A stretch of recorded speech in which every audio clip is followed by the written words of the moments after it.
Welcome to this episode of FinTV. Today, I am joined by Claire Milner, who is the Senior Vice President EMEA for Business for Kinaxis. Claire, thank you so much for joining us. You're welcome. Glad to be here. I appreciate you being here. Why don't you tell us a little bit about yourself and your journey so far? Well, I mean, as a person, I've been in IT for, more years than I care to remember now, probably over 25. But I've been selling software solutions for a long period of time, usually working with companies that are really helping them transform their businesses, whether that was getting a single view of the enterprise 15 years ago when we were looking at middleware and those kind of solutions, or now it's a single view of the supply chain and really looking end to end and getting visibility about what's happening in your supply chain, which is one of the reasons I very happily joined Kinaxis a couple of years ago. It's kind of hard to have a chat without going into coronavirus, because we're all living this at the moment. It's kind of our new reality, isn't it? But at the same time, there's so much to talk about outside of that. What's your view? What's your take on the transformation that's happening? What supply chain leaders are going through right now? Supply chain leaders are, in my experience, dealing with disruption every day, whether, COVID-19 is one of those disruptions that I guess is making supply chain a bit more public. It's a very extreme example. I think the reactions and the volatility it's creating in demand and supply is impacting everyone everywhere, which is maybe a more unique situation for supply chain leaders. But yeah, I think it brings to the fore really how disruption is the new norm. And we were talking, we talk about that often these days. I think disruptions have been happening for over the last 10 years. We've seen the Icelandic volcanoes, we've seen the explosions in Japan, we see port strikes, we see bankruptcies in suppliers. I mean, there's a whole range of disruptions that supply chain leaders are having to deal with. And I almost hope that now that supply chain and its impacts on society, on the bottom line, on shareholder value, has now got board level visibility. And I think that will help a lot of supply chain leaders drive the transformation that they've been trying to achieve for a while. And they've really needed that top-down mandate for change. You're absolutely right. I mean, supply chain leaders by default, I think, are trained in how to handle different types of crisis. They're hit by different types of world events, geopolitical events, economic events, what have you. Obviously, COVID-19 is something unprecedented, and it's not overly dramatic to say we are definitely in uncharted territory here. For sure, yeah. But how does an executive, a supply chain leader, plan for the unplanned? It's kind of hard to do that, isn't it? It is. But I suppose we would say that every optimized plan is wrong the moment it goes live, because something somewhere has already changed, and that's kind of the nature of the world we've been living in for a long time. I don't think you have to plan for the unplannable. I think the predictable presumption is no longer should no longer be the new norm. It's about being agile. We have customers of ours who talk very much about, over the last 10 years, 20 years, we've spent all of our focus optimizing things and assets, and what we really should be optimizing now is time. And it's about making, if you can be infinitely agile, then you don't need to be infinitely accurate, even though it would be great to be both, because you can make decisions with the full range of information, with all of the connected trade-offs, and pivot towards opportunity or pivot away from danger, as is the case right now, and do that on a regular basis. Being able to replan your entire end-to-end supply chain every twice a day if necessary, in order to make sure that all of this volatility can be managed as best as possible. I mean, it's kind of hard to think about the fact that we kind of, before all this happened, we had an old way of doing things, and now there's the new way of doing things. So what's the difference between the old way and the new way, or maybe the old supply chain and the new supply chain? I think the old way has been around for a really long time, and it would be familiar to everyone. It's this cascaded approach to making decisions. It's about, the different parts of the supply chain have been connected, but they've been loosely coupled, and the KPIs that drive those businesses have been focused on as individual business silos, which means there's always latency between those decision making points. If you have an end-to-end supply chain, in reality, it's fully connected. And if something happens on one part of that chain, you should be able to instantly really see what the impact is on the rest of your supply chain without any delay, be able to see that in real time. And that's the future of where the supply chain is going for me. I think that cascaded approach has just too much latency in it for the speed in which people have to make confident decisions at the moment, and particularly for the future. I don't think it's necessarily going to be any different for the future. You know, if you think about it, probably supply chain leaders right now are getting questions left, right, and center, or themselves asking questions, aren't they? So it must be very difficult for them not to have the answers about what's gone down, maybe in their second tier of suppliers or somewhere down the line in their supply chain. It must be very difficult for the CEOs as well to not be able to give answers as to what went wrong. How can you work in a situation like this, or what can you do to solve a problem like that? Some companies are 3/4 of the way along that journey in a lot of ways. In Kinaxis, we talk a lot about concurrent planning. And what we really mean by concurrent planning is having an always-on synchronized supply chain end to end. So you can have all of the data insights at your fingertips with all of the relative constraints that are associated with that, to be able to make the right decision aligned with your strategic objectives in that particular moment, and then be able to look down, backwards in time and forwards in time to simulate different possibilities about what the future could look like. You know, we have customers that walk into their office in the morning. P&G was a great example that shared their story online recently. And Pedro Noriega, who's the North American supply chain leader for P&G, said he would come into the office on the morning, and he would take him until at least lunchtime with multiple conversations with multiple people to work out what happened yesterday.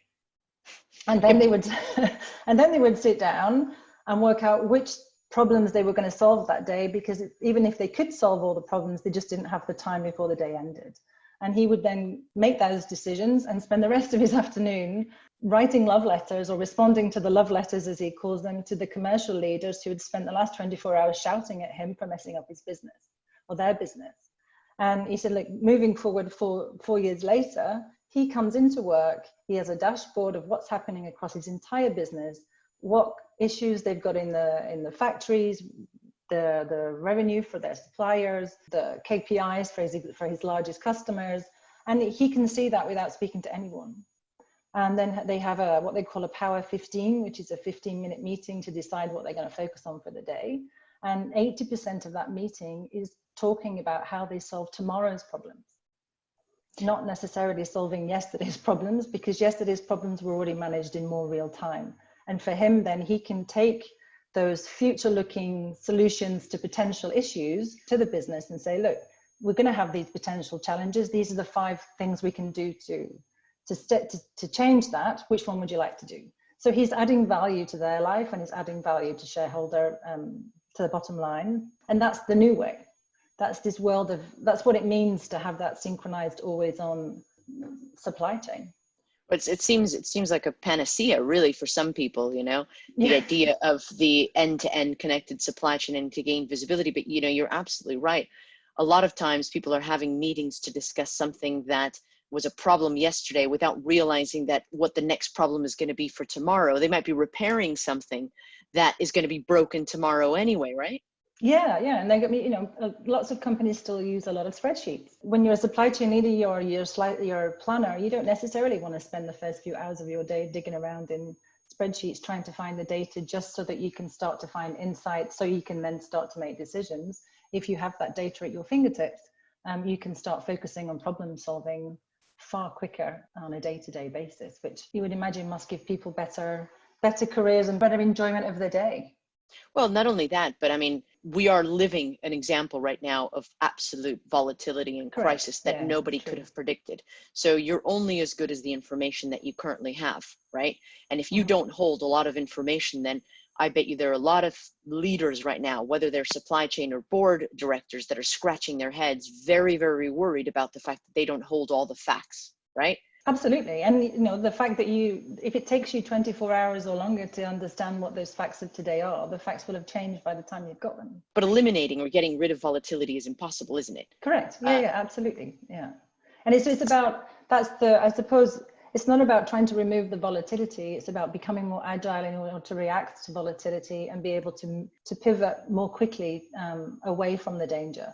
I think that's the key message here for me, is that if you have the data at your fingertips, you can make faster decisions to move away from the challenges that you're facing, or come up with alternative roads to solve them. You know, and I bet you there are things that happen like 10 times a day that people are not normally able to predict, because they're focusing on the end of the day reporting, or to, you know, yesterday's reporting, tomorrow's reporting. Is there a mechanism that you guys have, or that you know of, where you're able to get instant information about different signals so that you can adjust to it and be agile? Absolutely. I mean, that's kind of what we do in a lot of ways. It's having that control tower view across your whole operation, so you can see things happening more in real time, and then either go and have a meeting and talk to the people that you needed to make a decision about what you're going to do about it, and simulate different ways that you can solve that problem, make a choice, implement it, and action it and execute it. It sounds like a dream to lots of people, and it's a journey for sure. To have that data at your fingertips is really game changing in the way that you can think about your business. It's game changing in the way that you can structure your business processes, and the way you can structure your organization. You know, if you have that end-to-end visibility, do you really need demand planners and supply planners? You may be able to have a network planner. You know, we have the concept of the network planner, which is exactly that. It's having one person, because they have a view up and down the supply chain. They have responsibility in a KPI that's completely different to the more standard traditional model, and that just gives them more flexibility in what they're able to decide. So let me ask you about people, right? We talk about technology. There's a great deal of opportunity right now with implementing different types of technology and gaining visibility. How do you see the role of a supply chain planner evolving? Yeah, okay. So I think there's I hear a lot in the market at the moment about AI and ML, for example, that AI and ML is going to replace the planner. I don't think that's true. I think, personally, and also at Kinaxis as a whole, we think, people matter. Maybe an old-fashioned way of thinking about it, but I think, AI and ML and technology is there to automate the mundane and enable you to augment the human in a lot of ways, to give the human the ability to be able to answer the difficult questions, because the AI or the technology can automate a lot of the stuff that happens on a regular basis, so that you can have the human dealing with the difficult problems and the disruption. I think nothing sucks life more out of a planner than having to spend their day looking around in the data for insight. What they want to do and what they train to do is really to solve some of these big, difficult problems, and they use the creativity that people are so well known for. For me, I think that's how the role is going to change. I think it's important that it also changes that way. There's a well-known lack of skills in the marketplace for supply chain. There's not enough people coming out of university. And if you are lucky enough to be able to grab onto that really good talent, how do you keep them? And to keep them, you have to give them interesting jobs and meaningful careers. And if they're spending all of their time looking around on spreadsheets for insight, not solving problems, after just spending a lot of time and effort training themselves to be great at solving complex supply chain challenges, then they're likely to go elsewhere. And I think for me, it's really important that supply chain, the role of the supply chain practitioner has the ability, is enabled to go that way, so that we can give the younger supply chain people coming through more meaningful careers by enabling them to solve these difficult challenges. I mentioned P&G earlier. They have this concept of a citizen developer, and that's a planner who's got access to insight, who has got more time to look at innovative ways to solve the challenges that P&G is facing, that they hadn't had time to think of, going back to your point. Some of these challenges aren't necessarily, you just don't have enough time to get to them. And creating this concept of a citizen developer is enabling their planners to use their creativity, use the information at their fingertips to add additional value to the bottom line, which makes them want to stay. Well, I was just going to say that. I mean, we've always felt that supply chain's got a bit of an image issue, doesn't it? It's seen as a back office or warehousey type of job, kicking boxes around some sort of dark recess of a warehouse. And then on top of that, when you're not in the warehouse, you're sort of, just stuck in your nose into an Excel spreadsheet. So how can companies look to retain top talent or attract young millennial talent into their business? How would you recommend that? Well, I think they need to tap into the pool of talent that's there and give them, as I say, it's all about giving them a meaningful job, and enabling them to use the technology that their experiences working with in their day-to-day life will be Google, it will be social media, the access to data is at your fingertips. We're all used to using our mobile phones for pretty much everything. If you're walking into a company and then using technology from 20 years ago, I can't imagine millennial employees would be that accepting of that environment. So again, I think it's all about creating that innovative culture, and having a company that's focused on the future. So I think not only is implementing this kind of solution something that's going to be valuable for real-time decision making, it's also something that will create the right kind of culture to ask the right types of questions, to be able to predict the future, if anything, as much as you possibly can, which is something that's exciting for young millennial talent to come into the business. Over the course of the last couple of weeks, I've had the privilege of talking to quite a lot of people in this Fin TV show. There are a lot of people talking about unintended benefits or consequences of this crisis. And amongst them are the possibilities of getting the supply chain right.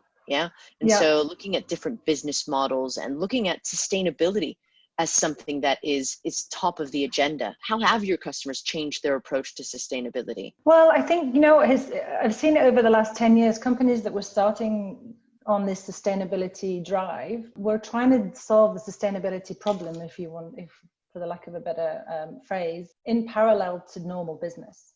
And it was always a separate stream, and therefore was never really seen as something that could also impact the bottom line and could also impact business. And I think that's definitely changed over the last few years, and we've seen lots of companies announce sustainability objectives over the last 6 to 8 months. And I think that's because they're realizing that it's not just the right thing to do, it's also good for the bottom line. We have, whether it's about reducing plastic and creating kind of the circular economy with Unilever, or working with TerraCycle do you remember the old milk bottles of yesteryear where you would leave your empty milk bottle outside and it would get picked up and refilled? They're looking at models of ways to do that with shampoo and everything else, because actually we all want to be sustainable. We just like convenience. So it's about how do you model the two? And for them, it's enabling them to open up different markets, different demographic markets and consumers. I would say as well, though, that if you're agile and you're making faster decisions, you're creating less waste. That would be one side of things. So agility, but also visibility, going back to the very basic concepts of even transformation of the supply chain that make you more operationally efficient. If you can't change what you can't see. So if you have more end-to-end visibility, and if you have more ability to make agile decision making, you'll have less expedites just by the nature of the fact that you're not having to rush things from one place to another because you hadn't seen the problem in time. You'll be creating less waste because you're planning more efficiently. You'll be getting rid of less redundant stock for the same reason. Just doing those simple things can help companies be significantly more sustainable before you get to the more, advanced maneuvers of sustainability, whether it's changing data centers and all the other things you can do, which, linking back to what we were talking about before, is also a good way to retain talent. The younger generation are more hooked into the need to be sustainable to protect the future. I think as leaders, we're more tapped into it. We have children and we want to protect the future. So there's this kind of combining of all of these different streams that can all be managed together, and they should be managed together, or one will always be left behind. You can become operationally efficient, save money, be more cost effective, and be sustainable. It doesn't have to be a choice. You can make business decisions aligned with those different objectives in the supply chain, if you have the data at your fingertips. It sounds like having that data is absolutely key. I'm sure that in your job, you've had the opportunity to see a number of different industries roll this kind of thing out. Can you, obviously without giving us a lot of or any names or anything, think of any bad examples of where not having this kind of visibility can go wrong?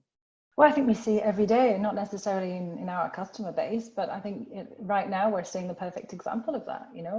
The lack of visibility and the lack of predictability of the world means that you don't have all of the stock that you need in the right place. We have not customers, but people we're talking to that are make hand sanitizer or masks or bread makers. Having all the data at your fingertips when it's moving as fast as it's moving today and Yeah. that volatility is changing across the supply chain at all times, in every direction. I think we're in a very unique scenario right now. I think what we need to think about is when this is over, because it will be over, and we will eventually be out and about, being able to meet face to face. It's how do you prepare your company for the future, and how do you prepare your company to make sure that when things do go back to normal, what does that new normal look like, and how can you start to prepare to make sure that you have whatever the market and the consumers will need. Do you think that a supply chain in the post-COVID world that doesn't embrace this kind of end-to-end visibility will have much luck? I think it's going to be really hard. I think we've seen that already. Yeah. You know, I think the disruptions that have happened over the last 10 years are encouraging companies to be more agile. I think it's definitely becoming becoming a board level objective before COVID-19. I don't see how it could not be moving forward. You know, I think it's very clear that the supply chains have been built up and adapted as processes for many of the right reasons over time, but the future is not going to look the same. And I think we've realized that the way that supply chains are structured right now isn't necessarily the way they will be structured in the future. And a company needs to be agile enough to adapt to those ongoing changes. There's no fixed point in time anymore. It's an ever-moving beast. You can say that again. What advice would you give to supply chain leaders today when the dust starts to settle a little bit, you know, and as I think we're seeing, people are slowly adjusting to the new normal, but what advice would you give them?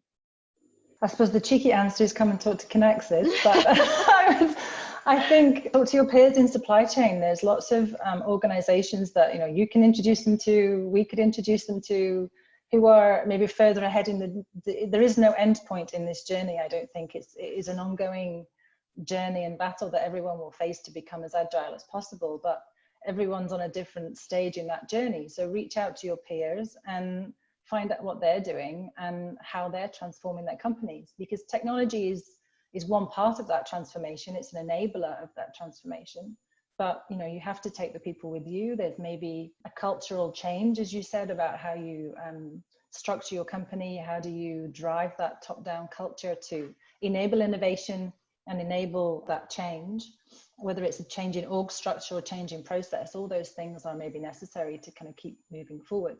But it's not a one-bang approach. It's a step-by-step approach that will add value as it goes. So for me, I think, you know, the best conversations I've seen are between peers who are cross-industry peers, particularly, that can share ideas. And I think that will also give you confidence that the road you're on, you're not alone, because you're not alone. Everyone in supply chain is going through or thinking about going through this journey right now. I think one of the other things that's important to take note that we've just been talking about is that volatility is not going to go away. No. Is it? So do you think that the supply chain planners, the supply chain leaders of the future have just got to get a better handle of all the information that's out there in real time? I just think that helps. You know, I mean, look at the example I gave at the beginning. If you have the information at your fingertips or as close to real time as you can focus in increasing percentage steps on the future and planning what might happen and coming up with mitigation strategies for that, rather than constantly running after yourself because you're always trying to solve yesterday's problems. And COVID-19 is a prime example of sometimes it just happens that way, and you know, you can't always predict the future. But you know, with whether it's hurricanes or things that are a bit more predictable, if you can see what's coming, you can make choices to say, well, if the hurricane goes right, what's the impact? If the hurricane goes left, what's the impact? And how do I move my stock accordingly, depending on what happens? So you can plan ahead and at least be a little bit more prepared for what might happen. Do you think that supply chain leaders now are taking it, I guess, given the circumstances, taking this seriously? Have you seen a change in people's approach to planning in the last year? Yeah, I think there's been a steady shift over the last 5 years, I would say. Okay. And I think that's due to the nature of the world has just become more unstable, more volatile, you know, whether it's the tariffs from Trump or any other disruption. I think that's certainly been having an impact. I think also the technology that we all use on our day-to-day lives is always on, information at our fingertips, if you can deliver a package from here to Count Bastion, if you're in the army and you're Amazon and you can track it from A to B, why can't I have that information in the rest of my supply chain? Why can't I have that in my professional life? And I think that's just all part of this digitalization and transformation of companies. And it's, it takes time to transform companies of the size that we're talking about in a lot of cases. But you bring up a really interesting point here. As consumers, because consumers, we've noticed a world of change in shopping and the way that we interact with our shops just in 5 years, in 10 years. Yeah. If you think about what we expect from as consumers from Amazon, who have set the pace, do you think that that's had a real impact in what we expect from our professional lives? That's question one. And question two, has it caught up or is it catching up? I'm going to reverse your questions, and I think, yes, it's definitely catching up, but it is having an impact. I was at Logipharma even 3 years ago, and in the pharma industry, they were still talking about the Amazon effect on supply chains and how is that going to impact the future, and how does that impact our expectations, considering the personalization of pharmaceuticals is becoming a reality. So the more pharma companies get in touch with and touch the end consumer rather than having to go through a more standardized process, the expectations of that interaction are set by how quickly you can get things from Amazon. And I think that consumerization of everything we touch is definitely is an added pressure and to what companies are having to deliver, along with sustainability and the hundreds of other things they're having to focus on. But no, absolutely. So all in all, I think, as we've been talking about, the supply chain planner of the future or the supply chain leader of the future has got to be more agile, has got to have more visibility, and has really got to make better decisions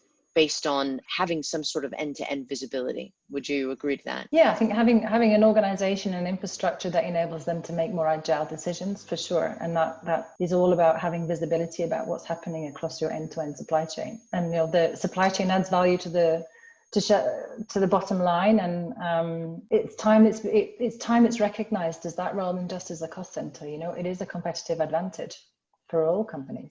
Well, here's the question that's on everybody's mind.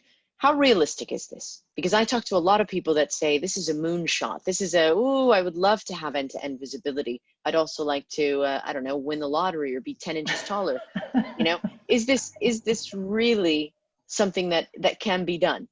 It's something that is being done. I like that. I happily introduce anyone who wants to talk to our customers. But like I say, it's a journey. I think the moment you can have the information, you can simulate things and get the answer in a few seconds or a few minutes, and you've been doing that for a couple of years, suddenly that's not fast enough anymore. So I think there's always a progression on what we could do to get better as companies. But it's, that transformation is happening. There are lots of organizations across multiple industries that are going through this transformation that will happily talk about it, and it's small steps. The more visibility you get, the more you know where your problems are and the more you can solve them. Well, on that note, thank you, Claire, for joining us. I really appreciate it, and I think our viewers will get some valuable information. If anybody wants to get more information from Claire, I'll put a link onto the episode, so you can reach out to the people at Kinaxis. Thank you so much. Thanks, Maria. Thanks for your time. We'll see you again at the next episode, I'm sure. Take care. Look forward to it. Bye-bye. All right. Take care.